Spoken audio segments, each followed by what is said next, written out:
ఓం శ్రీ గురుభ్యో నమ. గం గణాధిపతయే నమ. శ్రీమాత్రే నమ. ఈరోజు మనము ఈ యొక్క గోచారం దశ రాశులలో రెండవ పక్షం మే నెల రెండవ పక్షం గోచారం ఎలా ఉందో తెలుసుకుందాము. శని వచ్చేసి మీనంలో ఉన్నారు, రాహు వచ్చి కుంభంలో ఉన్నారు, సింహంలో కేతువు ఉన్నారు, బృహస్పతి ఈ యొక్క మిథున రాశి సంచారం చేస్తున్నారు, శుక్రుడు బుధుడు గురువు ఈ యొక్క మిథున రాశిలో ఉన్నారు, రవి బుధులు వచ్చేసి ఈ యొక్క వృషభ రాశిలో ఉన్నారు, చంద్రుడు కుజుడు వచ్చేసి మీకు మేషరాశి సంచారం చేస్తున్నారు.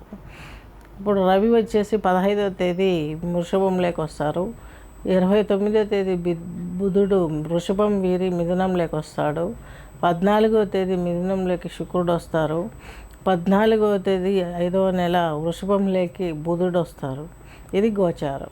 నెక్స్ట్ ధనుసు రాశి తీసుకున్నట్లయితే ఇక మూలా నక్షత్రం 4 పాదాలు, అలాగే పూర్వాషాఢ 4, ఉత్తరాషాఢ 1 పాదం కలిపి ధనురాశి లగ్నం కిందకి వర్తిస్తుంది. మీ రాశాధిపతి చతుర్థాధిపతి అయినటువంటి బృహస్పతి మీకు ఈయన సప్తమంలో ఉండి మీ రాశిని చూస్తున్నారు. కానీ చాలా సకల శుభాలు జరుగుతాయి. మాతృమూర్తి సహకారం బాగుంటుంది, అలాగే జీవిత భాగస్వామి సపోర్ట్ బాగుంటుంది. సొసైటీలో మీకంటే అన్ని వృత్తులలో ఉన్నవారి కలయిక, ఏమేమి చేస్తున్నారు, సొసైటీ ఎలా ఉంది, మనం ఏం చేయాలనే డిసిషన్ తీసుకోవటానికి ధనురాశి లగ్నం వారికి ఈ గొప్ప స్కోప్ అని చెప్పుకోవచ్చు. అలాగే మీకు సప్తమంలో శుక్రుడు గురువు బుధుడు ఉన్నారని చెప్పుకున్నాం.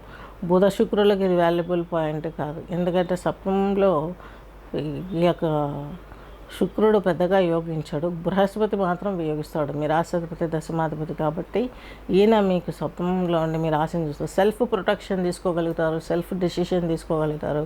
తద్మూలకంగా మీరు ముందుకు వచ్చే అవకాశం స్పష్టంగా ఉంది. మీకు సప్తమాధిపతి దశమాధిపతి అయిన బుధుడు కూడాను మీకు ఒక సప్తమ క్షేత్రంలో ఉన్నారు కాబట్టి టెన్షన్తో కూడిన బిజినెస్ చేస్తారు, టెన్షన్తో కూడిన వర్క్స్ ఉంటాయి. ఆ టెన్షన్ రిలాక్స్ అవ్వడానికి కొంత ఇబ్బందిగా ఉన్నప్పటికీ ప్రయోజనం మాత్రం, ఫలితం మాత్రం మీకు అనుకూలంగా వస్తుంది. చదువు విషయంలో బాగా ఉంటుంది, వివాహాది శుభకార్యాలు కలిసి వస్తాయి. కాకపోతే అర్ధాష్టమ శని ప్రభావం బాగా ఇబ్బంది పెడుతుంది కాబట్టి శని దోషానికి మీరు జపజపాలు చేయించుకోవడం, అలాగే తైలాభిషేకం చేయించుకోవడం, నువ్వులు బెల్లం రోజు 2 చెంచాల నువ్వులు ఇంత బెల్లం నోట్లో వేసుకొని తినేస్తున్నాం మంగళం. అలాగే శని భగవంతుని దగ్గర చక్కగానే మీరు ఇంకా నువ్వుల్లో పెట్టి తైలాభిషేకం చేసుకుంటే చాలా శ్రేయస్కరంగా ఉంటుంది. ఉప్పు పెట్టేసి తాంత్రిక విద్యలు జోలి వెళ్ళొద్దండి, అనేక రకమైన ప్రాబ్లమ్స్ వస్తాయి. నెక్స్ట్ వచ్చేసి హెల్త్ బాగుంటుంది.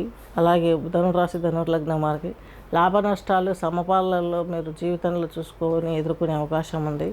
సంతానానికి మీకు సమస్యలు వస్తూ పోతూ ఉంటాయి. ఒకరికి ఒక సమస్య తీరిందంటే ఇంకో సమస్య జనరేట్ అవుతుంటుంది.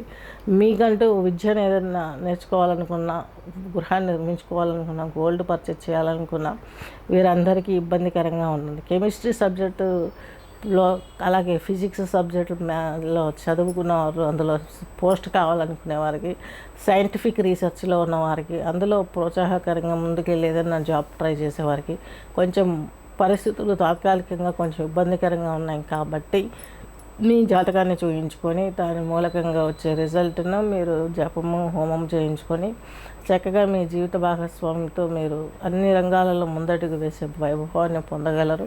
అర్ధాష్టమ శనికి చెప్పిన ప్రయోగం ఇదే. అర్ధాష్టమ శని దోషానికి మీరు ఎటువంటి భయపడాల్సిన అవసరం లేదు. భయం పడ్డగాడికి పడ్డారు. మళ్ళీ ఇప్పుడు క్రైసిస్ పీరియడ్ స్టార్ట్ అయింది కాబట్టి మీకు కొంచెం ఒత్తిడి పెరుగుతుంది. కాబట్టి దానికి సంబంధించి పూజలు అయితే చేయక మానొద్దండి.